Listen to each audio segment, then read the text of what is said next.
Kurnool bus ప్రమాద ఘటనలో Vemuri Kaveri travels కాసుల కక్కుర్తే 19 మంది ప్రాణాలను బలిగొంది. ఆల్ ఇండియా టూరిస్ట్ పర్మిట్ పేరిట ఆ సంస్థ నడిపిన అక్రమ దందా తెలంగాణ ప్రభుత్వ వెబ్సైట్ను పరిశీలిస్తే తేటతెల్లమవుతుంది. వాస్తవ పర్మిషన్కు విరుద్ధంగా బస్సు ఫిట్నెస్ను మార్చి సీటింగ్ క్యారియర్ పర్మిషన్ను స్లీపర్ క్యారియర్గా మార్చేసింది. ఇలా తెలుగు రాష్ట్రాల్లో ట్రావెల్స్ సంస్థలు చేస్తున్న అక్రమ దందా మూలంగా ప్రమాదాలు జరిగినప్పుడు బాధితులకు కనీసం పరిహారం కూడా దక్కనీయడం లేదు.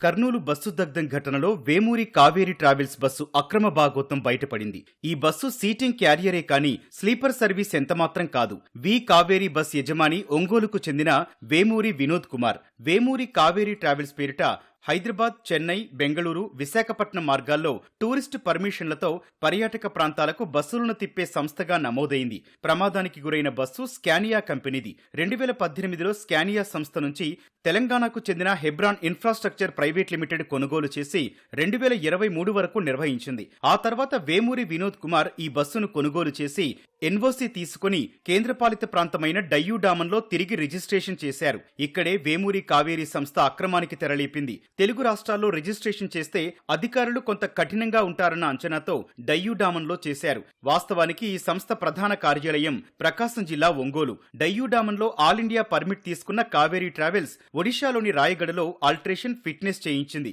అక్కడి అధికారులు ఆల్టరేషన్ ఫిట్నెస్ సర్టిఫికెట్ మంజూరు చేసేటప్పుడు బస్సు సామర్థ్యం, సీటింగ్ వివరాలను స్పష్టంగా పొందుపరిచారు. ప్రమాదానికి గురైన బస్సుకు 43 సీట్ల సిట్టింగ్ పర్మిషన్ మాత్రమే ఇచ్చారు. కానీ వి కావేరీ ట్రావెల్స్ సంస్థ స్లీపర్ క్యారియర్ గా మార్చింది.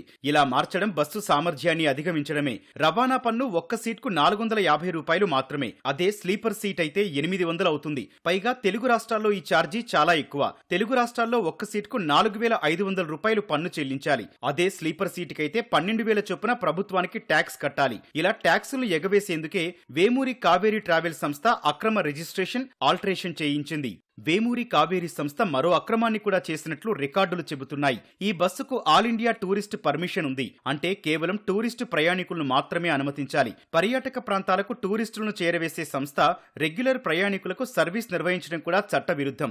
ఆల్ ఇండియా టూరిస్టు పర్మిషన్ ఉన్న బస్సును తామే సీజ్ చేసే అధికారం ఉండదని తెలుగు రాష్ట్రాల రవాణా శాఖ అధికారులు చెప్పడం కొసమెరుపు.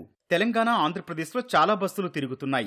అరుణాచల్ ప్రదేశ్, నాగాలాండ్ వంటి ఈశాన్య రాష్ట్రాలు, కేంద్రపాలిత ప్రాంతాల్లో తెలుగు రాష్ట్రాల్లో సర్వీసులు నిర్వహించే ట్రావెల్స్ బస్సులను రిజిస్ట్రేషన్ చేయిస్తున్నారు. పర్యాటక ప్రాంతం కాబట్టి ఆ రాష్ట్రాల్లో తక్కువ ధరకు ఆల్ ఇండియా పర్మిట్ ఇస్తున్నారు. ప్రైవేట్ ట్రావెల్స్ ఇలా అనుమతులకు విరుద్ధంగా సర్వీసులు నిర్వహించడం మరో సమస్యకు కూడా కారణమవుతోంది. సీటింగ్ పర్మిషన్ ఉన్న బస్సును స్లీపర్ గా మార్చడంతో కర్నూలు ప్రమాదంలో బాధితులకు బీమా సౌకర్యం కూడా దొరకడం కష్టంగా మారే అవకాశం ఉంది.